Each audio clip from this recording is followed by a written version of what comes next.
মাঠে থাকার কথা না, তাকে কিন্তু মেডিকেলে যাওয়ার কথা। কারণ মানে জান দিব তো মান দিব না, মানে এই হচ্ছে মোস্তাফিজের কমিটমেন্ট, মানে দেশের প্রতি ভালোবাসা এবং দেশের প্রতি তার নিবেদিত প্রাণ।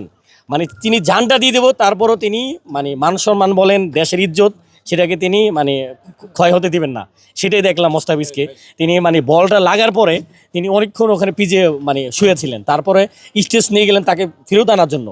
আমরা ভাবছি যে ওকে ফেরত নিয়ে যাবো, মেডিকেলে নিয়ে যাবো হয়তো, মানে এতটা মানে উত্তেজনা ছিল। পরবর্তী সময় দেখলাম যে ওই একটা বল কিন্তু অনেক বেশি ইম্পর্টেন্ট ছিল। আমার মনে হয় যে ওই লাস্ট ওই উইকেটটা অনেক বেশি ইম্পর্টেন্ট ছিল। মোস্তাফিজ মানে বললো আমি যাবো না মাঠ থেকে, আমি বল করবো, বাংলাদেশকে জিতাবো, তারপরে যাবো, সেটাই করলেন।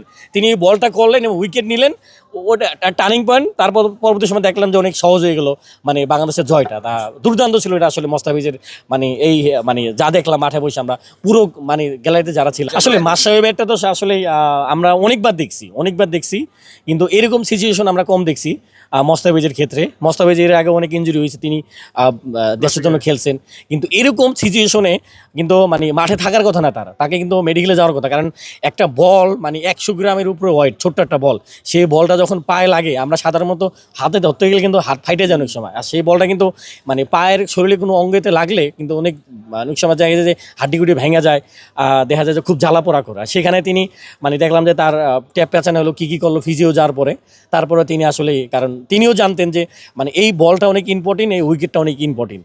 তা মানে জান দেবো তুমি মান দেবো না, মানে সেটা। আর মাশরাফি ভাইটা আসলে অনেকবার দেখছি, মাশরাফি ভাইয়ের ক্ষেত্রে আসলে মাশরাফি ভাইটা আসলে অনেকবার দেখছি, ওটা তো আসলে মানে ভোলার মতো না। লাস্টের দিকে যে এত নাটকীয় ম্যাচ, একটু হার্টবিটটা একটু বাইরে গেছিল কিনা?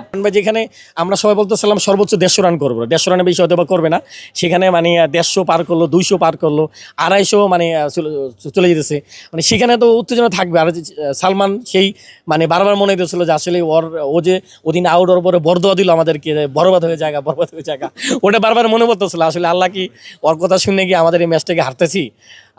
আবার বলতেছি না, আসলে বাংলাদেশ জিতবে হয়তো বা শেষ বল পর্যন্ত, দেখা যাক।